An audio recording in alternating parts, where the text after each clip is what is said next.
देखे ना, चीन और इंडिया की सुलह हो गई और गज़ा हिंद भी नहीं होना अब, जिसमें से 4% हमें मिल जाते, हम भी कोई खिदमात पेश कर लेते उसमें जाके। ये बहस जारी है और वो बहस सुनते हैं हम और अपने बच्चों से, अपनी बेटियों से, अपनी बहनों से मुंह छुपाते फिरते हैं। और ज़हनी पसमानदगी की, ज़हनी बीमारी की और ज़हनी मजहूलपन के हद ये है कि वो डिस्कशन टॉप लेवल से हो रही है और उस डिस्कशन को अब हम क्या कहें। एक कानून बनाने जा रहे हैं जिस पे ऐसे अफराद जो कि ख़वातीन की इस्मत के हवाले से कोई चीज़ जराइम में मुलव्वस होंगे, उनको मर्दाना सफ़ात से महरूम कर दिया जाए। मैंने बहुत मोहतात अल्फाज के अंदर ये गुफ्तगू की है। अल्हम्दुलिल्लाह वज़रा से लेके वज़ीर आज़म तक, ठीक है, वो कोई भी इस तरह के महदूद मोहतात अल्फाज इस्तेमाल करने की जुर्रत नहीं कर रहा।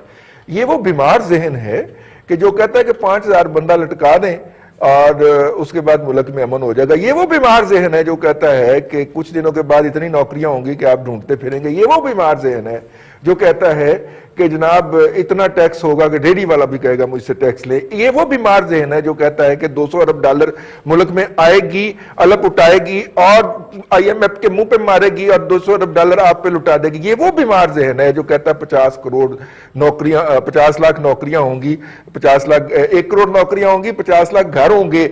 और ये वो बीमार लोग हैं, ये वो बीमार जहन है जो कहता है कि यू टर्न सबसे बड़ी स्ट्रेटजी होती है, झूठ बोलना सबसे बड़ी स्ट्रेटजी होती है। हमने अदायगियां शुरू करनी है। लंदन क्लब पेरिस क्लब की जो है वो हमें डेफर मिला था नवंबर तक सर, और फरवरी और मार्च तक जो है वो IMF का डेफर मिला हुआ है। उसकी कंडीशनैलिटीज दोबारा इंपोज हो जानी है। फिर शायद वो प्रॉपर्टी के अंदर इन्वेस्ट करें और आपको कोई नहीं पूछेगा। इस तरह की सहूलतें भी खत्म हो जानी है। तो tough days are head. Shah साहब, एशियाई तरक्याती बैंक ने भी बुरी बात कही हमारे बारे में। 2 महीने तक कोरोना खत्म हो तो उसके आफ्टर इफेक्ट 1 साल तक जारी रहेंगे और हमें ये मुसीबतें आती रहती हैं। अर्थक्वेक आ जाए, जलजला आ जाए, सैलाब आ जाए, 9/11 आ जाए, जैसे मैंने अर्ज किया, दहशतगर्दी की लहर शुरू हो जाए, क्रिकेट मैचेस बंद हो जाए, हमारी एक्सपोर्ट नीचे आ जाए। हम आदी हैं, बैसाखियों पे हमारी इकोनॉमी चल रही है, इसी तरह चलेगी। अगर आपको कोई एशियन डेवलपमेंट अफसर का बैंक का कोई अफसर मिले तो मेरा टेलीफोन नंबर उसे दीजिए, मैं उसे और बेहतर चीजें बताता हूँ, वो लिखे वो। ठीक ठीक। मुमताज भट्टी साहब, इसका मतलब है कि अब देखे ना, चीन और इंडिया की सुलह हो गई और गज़ा हिंद भी नहीं होना अब, जिसमें से 4% हमें मिल जाते, हम भी कोई खिदमात पेश कर लेते उसमें जाके।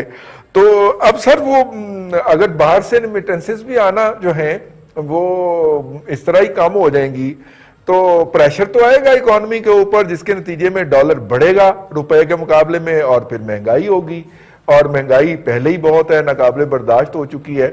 तो कैसे हम इसको बेहतर कर पाएंगे? गवर्नेंस फेलियर का तो आप पिछले सेगमेंट में फरमा चुके हैं। मुमताज भट्टी साहब, देखिए रिजवान साहब, इनके पास जो रोड मैप था गवर्नमेंट जब ये बनी इस इलेक्शन के बाद, तो इनके जो आप कह लें क्लेम थे, टॉल क्लेम से, या आप कह लें कि इन्होंने जो दावे कर रखे हुए थे, उसका सारा दारोमदार जो थ्योरी थी वो इस पर थी कि एक ऐसा फेस इमरान खान साहब का है कि पूरी दुनिया से लोग पैसा पलट देंगे उनके कहने के ऊपर। और ये बात उन्होंने कल इंटरव्यू में एडमिट भी की है कि बाहर से हमें तो थी कि हमारे पास पैसा आ जाएगा, मुख्तलिफ कंट्रीज भी हमें सपोर्ट करेंगे और जो ओवरसीज पाकिस्तानी हैं वो भी करेंगे, इसलिए हम IMF के पास नहीं गए। तो वो तो हुआ नहीं, और अगर पहले नहीं हुआ तो अब भी होने के कोई चांसेस नहीं है। वो ममालिक जिन्होंने किसी और की एफर्ट की वजह से या आप कह लें कि उनकी इंटरवेंशन की वजह से पैसे दे दिए, उनमें से भी एक वापस मांग रहा है और दूसरे का भी पता कोई नहीं कि चंद दिन बाद वो भी शुरू हो जाए। देखिए वो जो बेसिक फार्मूला था फेल हो गया। अब चाहिए था इनके पास कोई अल्टरनेटिव होता ना। जब आप गवर्नमेंट में आते हैं आपके पास कुछ 3-4 प्लान होते हैं कि ये फेल होता है तो इसकी जगह ये इम्प्लीमेंट किया जाएगा।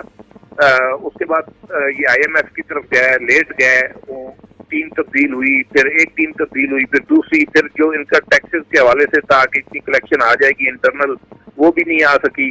और फिर वो मरे को मारे शामदार ऊपर से कोरोना आ गया। कोरोना के अंदर जो रही सही कसर थी, जो लोकल इकोनॉमी थी, उसकी वो भी निकल गई। तो देखें आप इस वक्त तो ये आउट ऑफ है इकोनॉमी के हवाले से, मैं आपको गारंटी से कह रहा हूँ।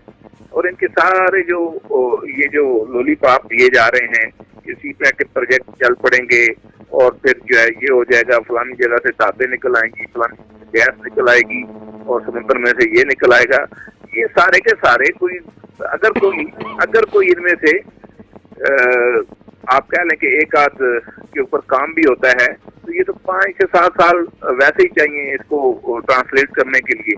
तो बेसिकली अब कोई इकोनॉमी का अल्टरनेटिव प्लान इनके पास खड़ा करने का है नहीं, आउट ऑफ प्लान है। और अब तो ये है कि कोई इनको कर्जा मिल जाए IMF से, इंटरनल टैक्सेशन जो है वो भी मजीद नीचे जाएगी, जो इकोनॉमी के हालात हो गए हैं वो तो इंटरलिंक्ड होती है। तो मेरा ख्याल है रिजवान रईस साहब कि सबसे बड़ा चैलेंज जो है ना वो आपके रीजन के अंदर आपको। अच्छा, फिर एक और कुछ लोगों ने कोई फहमी पाल रखी है कि जी हमको पीस प्रोसेस करवा रहे हैं अफगानिस्तान वाला, तो उसमें भी शायद हमें कोई आने वाले दिनों में अमेरिका ही को पैसे दे दे। तो ये जितने रमशंस हैं ये सारी की सारी हवा में खड़ी हैं, आपको सॉलिड कोई चीज नजर नहीं आती। अभी तक कोई मेगा प्रोजेक्ट इनका शुरू नहीं हुआ जो कैपिटलाइज हो सके अगले दो सालों के अंदर। तो फाइनली आप इनको डिसीजन लेना है कि ये जो पूरा ताइफा है, इतनी बड़ी कैबिनेट है और इसका मुशर्रफ क्या है, इनको किसी काम पे लगाना है या इनका बोझ ऐसे ही उठा के चलना है आगे, और इस मुल्क में होना क्या है, बिलखसूस जो इकोनॉमी की डायरेक्शन होगी हमारी वो क्या होगी।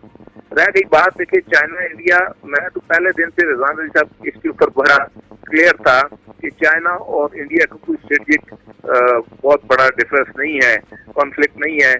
सिर्फ मासवा इसके कि इंडिया अमेरिका बहादुर की खुशनुदी के लिए थोड़ी बहुत छेड़छाड़, वो मोदी का एक माइंड सेट भी है और वो इसको आप कह लें कि कैश करवाना चाहता है, इस जो मिलिट्री मोमेंटम है इसको बिल्ड करके चीन के खिलाफ।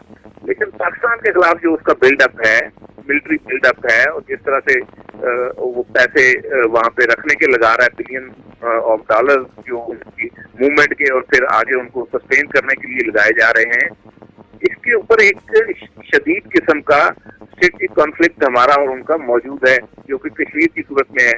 तो हम इसको आउट ऑफ बॉक्स नहीं कह सकते कि अगर ये कॉन्फ्लिक्ट एस्केलेट हो जाता है और उसके वजूहात मौजूद हैं, उसके रूट काजेज मौजूद हैं, जिस तरह से उन्होंने कश्मीर के ऊपर कब्जा किया, स्टेटस तब्दील किया और वहाँ पे धड़ाधड़ जो है वो शहरीतें बांट रहे हैं, जिसको कहीं और कुछ जगह नहीं उसको वहाँ पे जो है वो डोमिसाइल दिया जाता है और जमीन उसको अलाट कर दी जाती है।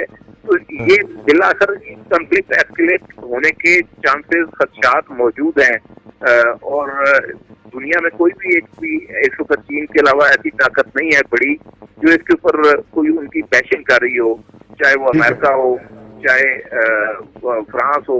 फ्रांस तो उनके अलायंस में है, इवन रशिया तक ने कोई कश्मीर के ऊपर को बहुत बड़ी बात इंडिया के खिलाफ नहीं की है। तो इसको आपको आउट ऑफ बॉक्स नहीं रख सकते, ये कॉन्फ्लिक्ट एस्केलेट हो सकता है।